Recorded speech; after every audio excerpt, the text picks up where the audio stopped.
Seguimos en Roma, en 1611. En una sala del Tribunal del Santo Oficio, una joven de 17 años declara con voz firme, aunque a ratos vacila. No está sola. Frente a ella un pintor maduro, conocido, protegido por los círculos artísticos. Ella se llama Artemisia Gentileschi, él Agostino Tassi. Él dice que todo fue consensuado, ella que fue forzada. No se trata solo de un juicio por estupro, se trata del juicio a una mujer que pintaba, que firmaba sus cuadros y que no estaba dispuesta a callar.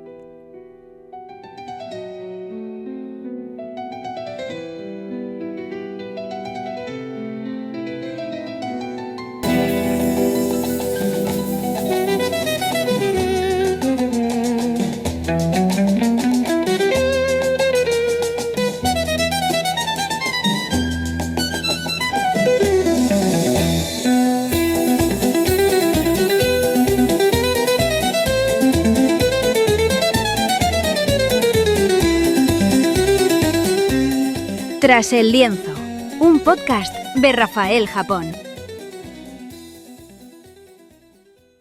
Hoy, tras el lienzo, seguiremos la vida de Artemisia Gentileschi, su arte, sus viajes y sus amigos.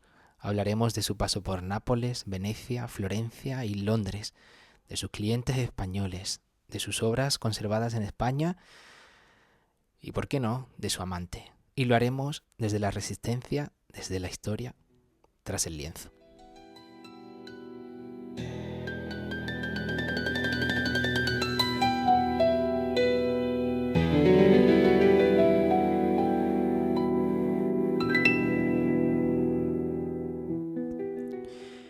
La Roma de 1593 era una ciudad luminosa y sucia, de contrastes, de fe de bajos fondos y de arte. En una casa del Trastevere nace una niña, la llaman Artemisia. Es la hija del pintor Orazio Gentileschi y de Prudencia Montoni. No hay comadrona, solo silencio, esfuerzo y una mujer que, 3 años después, morirá dando a luz a otro hijo. Artemisia crece en un taller de pintura, el de su padre. No va a la escuela, no aprende latín, no toca el clavicémbalo, como las hijas nobles, pero sí aprende a mezclar pigmentos, a moler lapislázuli y a dibujar anatomías. Desde los 12 años ya pinta rostros, desde los 14 cuerpos enteros.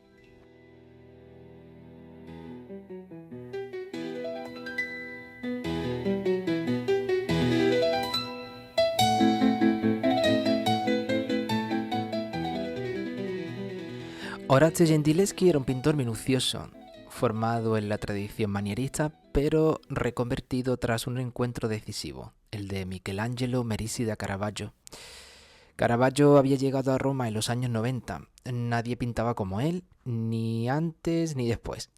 Usaba modelos reales, iluminaba con contrastes violentos, pintaba escenas religiosas, sí, pero también la mugre, el deseo y el miedo. Y Orazio lo observaba. No era su discípulo, era su competidor. Artemisia fue testigo de esa transformación.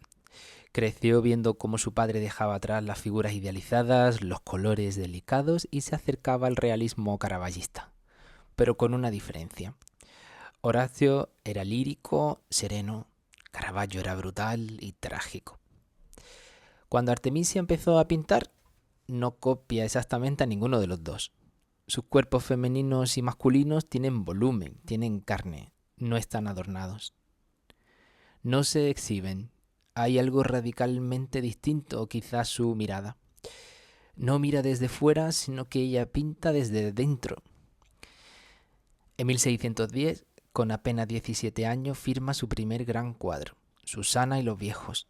Una historia bíblica, una mujer acosada por 2 ancianos. La escena ya había sido pintada muchas veces antes por hombres, pero Artemisia la transforma. Susana no aparece en una actitud sensual, está incómoda, se retuerce.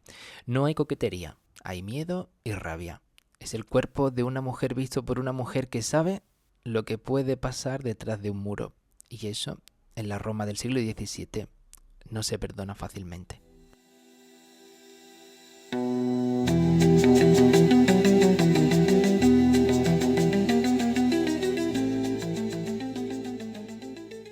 Roma era una ciudad de oportunidades para los hombres. Para una mujer artista el riesgo era doble. Si pintabas demasiado bien, decían que tu padre te ayudaba. Si ibas solo al taller de un colega, ya no eras decente. Y si te atrevías a competir, te convertías en un blanco. En ese ambiente aparece Agostino Tassi, pintor oficial del Papa, amigo de Horacio. Él dice que va a enseñarle perspectiva a la joven Artemisia, pero lo que hace es otra cosa. Durante meses, Tassi la visita a escondidas. Le promete casarse con ella, la fuerza, la controla. Cuando el padre se entera no puede callar. En marzo de 1612 denuncia a Tassi ante el tribunal, no solo por estupro, también por intentar robarle cuadros a Horacio, por mentiroso, por criminal.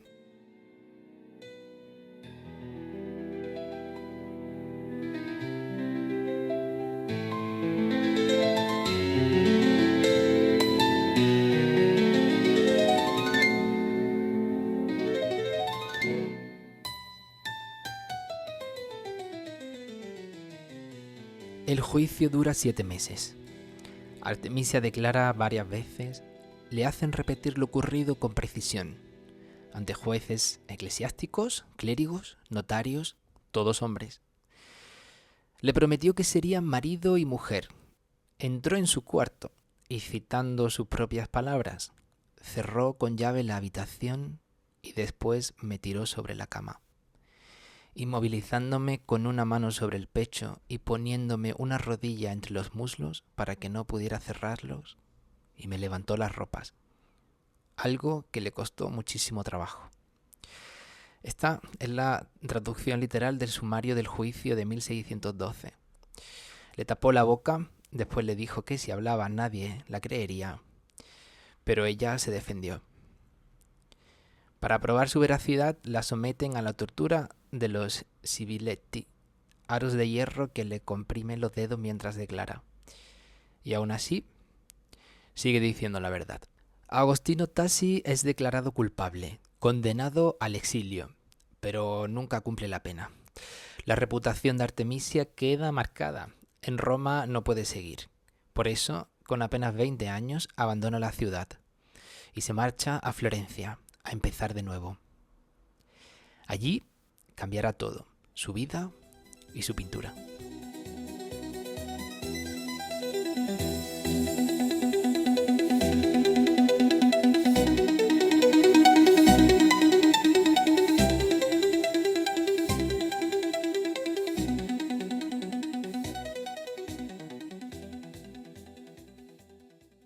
La Florencia que encuentra Artemisia en 1614 ya no era la capital del arte como en tiempos de los grandes Medici, pero aún latía en los pasillos del Palacio Vecchio, en la biblioteca, en los talleres y sobre todo en las casas de los mecenas cultos, que empezaban a mirar a Artemisia con otros ojos, no como la hija de Horacio ni como la protagonista de un escándalo, sino como lo que era, una pintora de gran talento.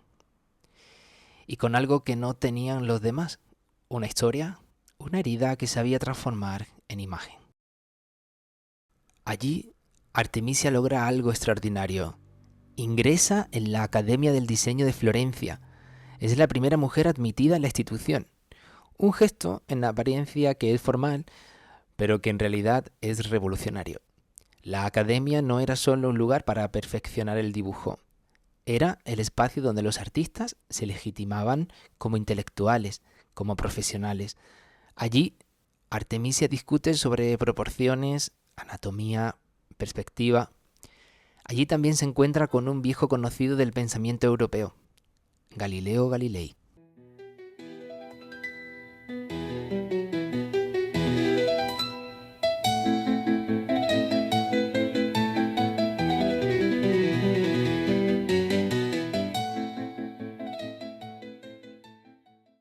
Galileo era un hombre de ciencia, un hereje para algunos, un genio para otros. También era amigo de Michelangelo Buonarroti el joven, poeta, escritor y protector de artistas. Y es a través de estos círculos donde conocemos una correspondencia entre Galileo y Artemisia. Ambos se admiraban. Él se interesaba por la técnica pictórica, ella por el movimiento, la óptica y la observación del mundo. Algunos especialistas han analizado cómo las investigaciones de Galilei pudieron tener una asimilación en la obra de Artemisia en estos momentos, y el resultado parece fascinante. Se cree que, por ejemplo, en uno de sus cuadros más famosos, los chorros de sangre que brotan del cuello de Holofernes, ejecutado tras el ataque de Judith, siguen la misma trayectoria parabólica que Galileo había estudiado para los proyectiles en 1608. Un recurso que no había usado la pintora en una versión muy similar realizada años antes en Roma. Y por otra parte, se ha querido ver, quizás de manera forzada, una venganza visual contra Tassi en este mismo cuadro. Sea como sea, es una obra que no pueden perderse. Una mujer que observaba el mundo con intensidad, un científico que lo miraba con precisión, ambos condenados en sus respectivos mundos. En 1615, Michelangelo Buonarroti el joven le encargaba a Artemisia una obra para decorar la casa Buonarroti en honor a su ilustre antepasado. Quiere a varios pintores que representen virtudes, hazañas, alegorías, pero a ella le asigna algo muy especial, la alegoría de la inclinación. Es una mujer desnuda que representa el talento natural, la fuerza interior que se impone sin necesidad de estudio.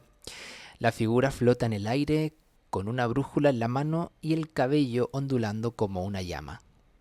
Es Artemisia pintando Artemisia, sin necesidad de disfraz. Y por cierto, restaurada muy recientemente.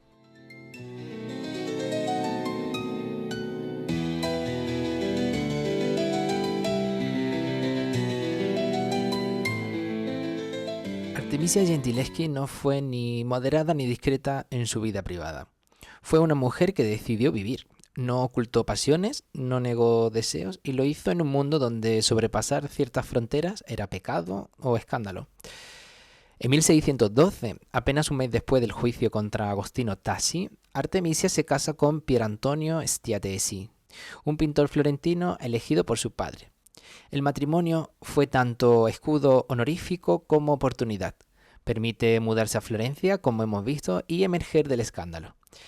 En los años siguientes tendrá 4 hijos. Solo Prudencia sobrevive hasta la adultez. Los otros, Giovanni Battista, Cristófano y Elisabetta, mueren en la infancia. En 1616, en plena juventud florentina, cuando Artemisia ya había conquistado el favor de los Medici y firmaba cuadros junto a Galileo Galilei, ocurrió algo inesperado. No fue un encargo ni otro escándalo, fue una carta.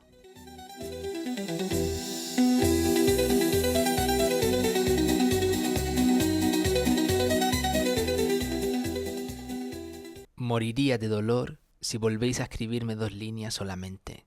Nunca habría roto mi celibato si no fuera por vos. Esa frase escrita con pluma temblorosa la dirige Artemisia Gentileschi a Francesco Maria Maringhi, un noble florentino que será mucho más que un amante, será cómplice, socio y testigo de la vida más privada e indómita de la pintora. La historia de esta relación quedó enterrada durante siglos en los papeles olvidados del archivo Frescobaldi, en la Toscana. En 2011, un equipo de investigadores dirigido por Francesco Solinas localizó y transcribió 21 cartas autógrafas de Artemisia dirigidas a Maringhi. No se trata de notas triviales, son misivas viscerales, sofisticadas, apasionadas, con referencias literarias, humor y confesiones punzantes. Maringhi era noble, culto y rico, miembro de una de las familias terratenientes más antiguas del Chianti. Sin embargo, no era un simple diletante. Manejaba contactos en Roma, Florencia, Nápoles. Financiaba artistas y tenía influencia en varios círculos del mecenazgo italiano. Y durante al menos 6 años, entre 1616 y 1623, mantuvo con Artemisia una relación amorosa, intensa, pero no sin conflictos. De hecho, mientras esto pasaba, Pierantonio, su marido, se convierte en una figura ambivalente. Escribe cartas dirigidas al amante de su esposa como si fuera su confidente, informándole de sus finanzas o actividades, informando al amante sobre la vida conyugal. Es decir, Artemisia parece que construye su libertad incluso dentro de un matrimonio funcional, aunque distante. Y si queremos ponerle rostro a este amante epistolar, quizás podamos. El historiador Francesco Solinas, el mismo que desenterró las cartas de Artemisia, ha propuesto que un retrato pintado hacia 1620 por Simon Bouet, conservado hoy en el Museo del Louvre, representa ni más ni menos que a Francesco Maria Maringhi. El retrato es fascinante. Vemos a un joven caballero de rostro suave, ojos oscuros y labios definidos, apenas curvados en una sonrisa enigmática. Viste una levita negra con cuello de encaje blanco, refinado y sobrio a la vez. Su cabello oscuro le cae hasta los hombros con ondas naturales y su mano izquierda sostiene un guante, gesto de distinción, pero también de galantería. La mirada es directa, inteligente, casi seductora. No parece posado con rigidez cortesana, sino captado en un instante de intimidad, como si estuviera pensando en alguien, como si en lugar de posar para el pintor, estuviera esperando una carta. Simon Bouet, pintor reconocido en la Roma de aquellos años, supo captar algo más que la nobleza. Captó a un hombre que no fue solo un protector ocasional, sino el gran confidente emocional y político de Artemisia Gentileschi durante al menos una década. Ese retrato, si verdaderamente representa a Maringhi, es la única imagen directa que tenemos de un amor secreto que sobrevivió al tiempo gracias al papel y a la tinta. O quizás no. Porque se ha propuesto también que en un autorretrato de la pintora al espejo con la efigie de un caballero, realizado en la década de 1630 y conservado en el Palacio Barberini de Roma, aparece el rostro del amante en el cuadro que ella está pintando. Artemisia, por su parte, aparece en esas cartas como una mujer de una lucidez emocional impresionante. No es una amante sumisa, es una voz consciente de su deseo y de su dignidad. Le exige respeto. Se queja si él no contesta con suficiente ternura. En una de las cartas más célebres se muestran heridos de celos, acusándose de manera velada de tener otras aventuras. Ella le responde con ironía feroz que, y cito textualmente, «Su señoría me dice que no conoce a ninguna otra mujer aparte de su mano derecha, tan envidiada por mí porque posee lo que no puedo poseer». Este tipo de líneas aparecen una y otra vez. Hablan de celos, deseo, impotencia, reconciliaciones. Artemisia ruega, acusa, perdona, pero siempre escribe desde una posición de igualdad. No hay sumisión, no hay obediencia, hay ardor, hay frustración y hay mucha inteligencia. Pero esta relación no fue solo carnal, fue política. Las cartas mencionan gestiones económicas, solicitudes de ayuda para vender obras, menciona a personajes influyentes en Florencia y Roma. Maringhi la ayudó a mantenerse financieramente tras la marcha de su padre Horacio a Génova. Le envió dinero, le facilitó viviendas, las recomendó y quizás a través de él logró encargo más allá de los Medici. Además, Maringhi era clérigo y nunca se casó, lo que no impidió que tuviera relaciones amorosas como las de Artemisia, a la que sin embargo nunca comprometió públicamente. Esa ambigüedad marcó una herida. En algunas cartas ella parece dolida, casi traicionada, pero nunca anulada. Artemisia escribe con la certeza de su valor como amante, como mujer y como artista. Casi 400 años estas cartas permanecieron inéditas. Nadie sospechaba que existían. Cuando salieron a la luz, alteraron para siempre la imagen de Artemisia. Ella no era solo la mujer forzada que se defendió en un juicio, ni la pintora valiente a la sombra de su padre en una época de hombres. Era también una amante culta, divertida, celosa, literaria, sexualmente libre. Una mujer del siglo XVII, pero con una voz muy moderna. Las cartas, conservadas hoy en el archivo Frescobaldi, han sido objeto de ediciones y exposiciones. En ellas, Artemisia cita a Petrarca, Ariosto, Tasso, Ovidio, y mezcla referencias clásicas con quejas cotidianas como la escasez de leña o la amargura de los silencios. Es una correspondencia que no solo es amorosa, sino un diario del alma en tiempo real. Pero ese tiempo pasó, la pasión se fue templando y Artemisia volvió a Roma.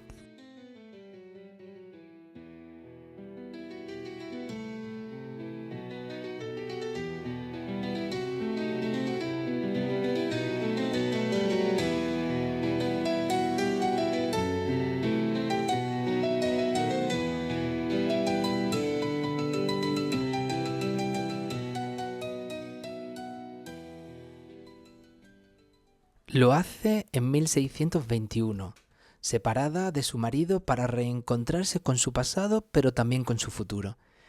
Allí empieza a cultivar una nueva fase de su arte, más sereno, más clasicista, de composiciones equilibradas y colores más fríos. Ya no busca tanto la furia del gesto ni el claroscuro dramático. Ahora mira a pintores como Guido Reni, Domenichino y a los maestros del idealismo romano. Su pintura entra en diálogo con la belleza medida de lo antiguo, con los mármoles clásicos que había admirado de niña en el centro de Roma, en el taller de su padre y en el corazón del Trastevere. Durante este regreso a Roma, Artemisia conecta con artistas extranjeros, flamencos, holandeses, franceses. Uno sobresale y ya lo hemos citado. Es el francés Simon Bouet, con quien la artista entabla una verdadera amistad. Él admiraba a Artemisia y la retrató sosteniendo la paleta y los pinceles, vestidas con elegancia y luciendo una medalla con el mausoleo de Halicarnaso. Recordamos que su tocaya, Artemisia, era reina de Halicarnaso. La amistad con Bouet no es superficial. Su retrato fue un signo de prestigio. Ella situada frente a su nombre en los círculos cultivados de Roma. Además, sintieron afinidad estética. Ambos exploraban un equilibrio entre el naturalismo y la brillantez clásica.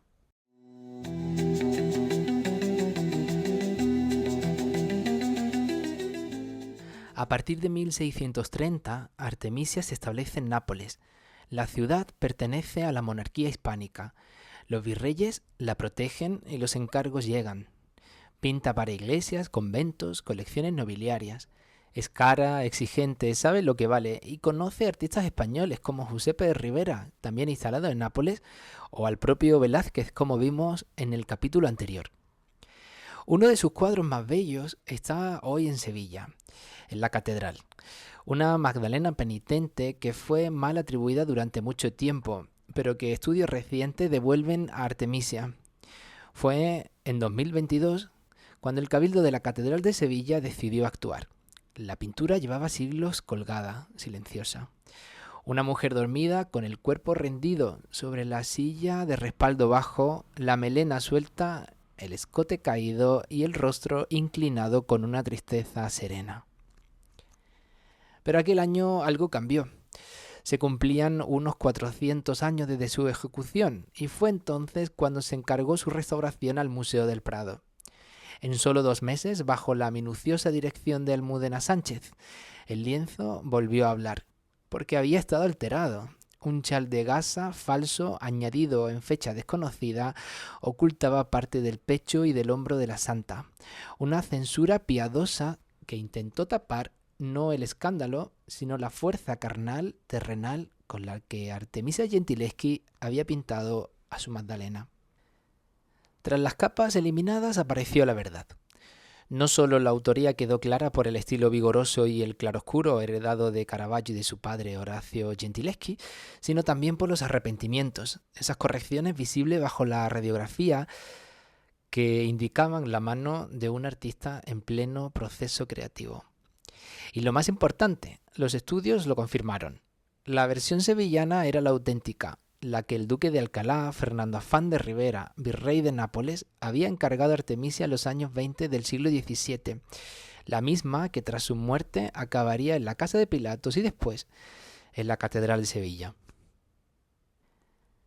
Aquel descubrimiento reescribió una página más del legado de Artemisia Gentileschi. Mire con los ojos de la imaginación. Una joven vestida en tonos ocres, sedosa la tela de su vestido, el corpiño abrochado, la camisa blanca de lino esponjoso cayendo por sus hombros. Está dormida o absorta.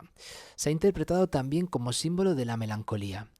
El brazo izquierdo cuelga casi sin fuerza, el derecho se apoya en el respaldo sujetando la cabeza. El rostro inclinado muestra labios entreabiertos y una mirada cerrada, tal vez de éxtasis, tal vez de sufrimiento. Un frasco de perfume, símbolo tradicional de Magdalena, reposa al fondo en una mesa oscura. El fondo es sombrío, teatral, con un cortinón púrpura que se recoge en un ángulo. No hay lágrimas ni cilicios, solo una mujer atrapada en su cuerpo y en sus pensamientos. Esta no es la Magdalena de la culpa, sino la de la melancolía carnal, la del deseo humano enfrentado al perdón divino.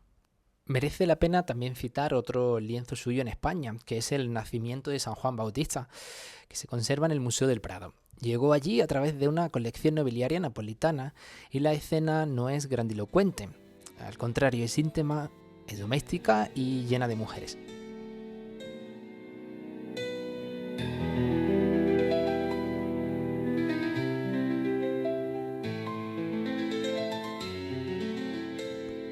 Su fama crece, su libertad también, y el apellido Gentileschi empieza a sonar de nuevo, esta vez en Inglaterra.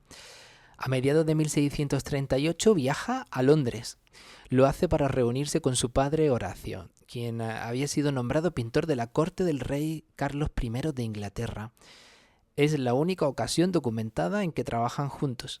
Pintan, probablemente en colaboración, la serie de las musas encargadas por la reina Enriqueta María para la Queen House de Greenwich. Pero esa estancia fue también amarga. Horacio muere poco después, en 1639. Artemisia pierde entonces al maestro y al último sostén familiar.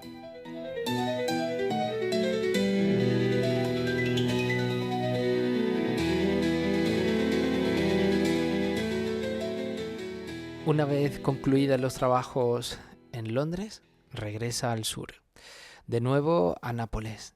Es allí donde vivirá sus últimos años. Una ciudad cosmopolita, vibrante, ruidosa. Bajo dominio español, sí, pero con alma propia. Allí tiene taller, discípulos y mecenas. Escribe cartas, entrega encargos, sigue pintando. La última carta firmada por Artemisia está fechada en 1652. No sabemos con certeza si murió ese año o un poco más tarde. Su tumba se perdió con la iglesia en la que se encontraba en Nápoles, pero su legado, sus cuadros, sus cartas y su voz han seguido resistiendo al tiempo, al olvido y al prejuicio.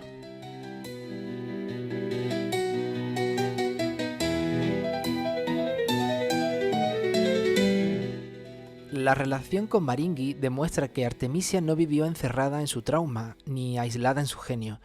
Vivió intensamente, amó con ambigüedades, discutió como lo haría un amante de cualquier tiempo y escribió como pocas artistas dejaron constancia de sus emociones.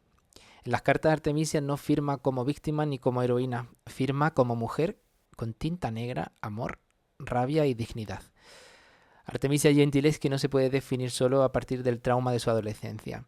No fue solo una pintora, sino una artista formidable por ser quien era. Valiente, sensible, inteligente, ambiciosa y terriblemente humana. Supo navegar cortes y talleres, virreyes y amantes, duques y enemigos. Supo leer a Ovidio, escribir como Petrarca, discutir con Galileo y vivir como solo pocos vivieron.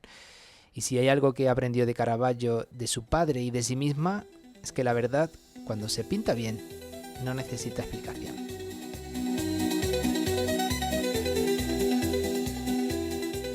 Y aún hoy, cuando miramos su Judith, su Cleopatra, su María Magdalena, lo que vemos no es una víctima, ni siquiera una heroína. Lo que vemos es una mujer libre. Gracias por escuchar este segundo episodio de Tras el Lienzo, el podcast donde las vidas del arte se cuentan con alma, documentos y sangre. En el próximo capítulo bajamos aún más al infierno barroco. Michelangelo Merisi da Caravaggio, asesino, fugitivo, genio. Una historia de cuerpos heridos, santos violentos y pintura al filo de la navaja. Hasta entonces, cuidaos y no dejéis de mirar Tras el Lienzo.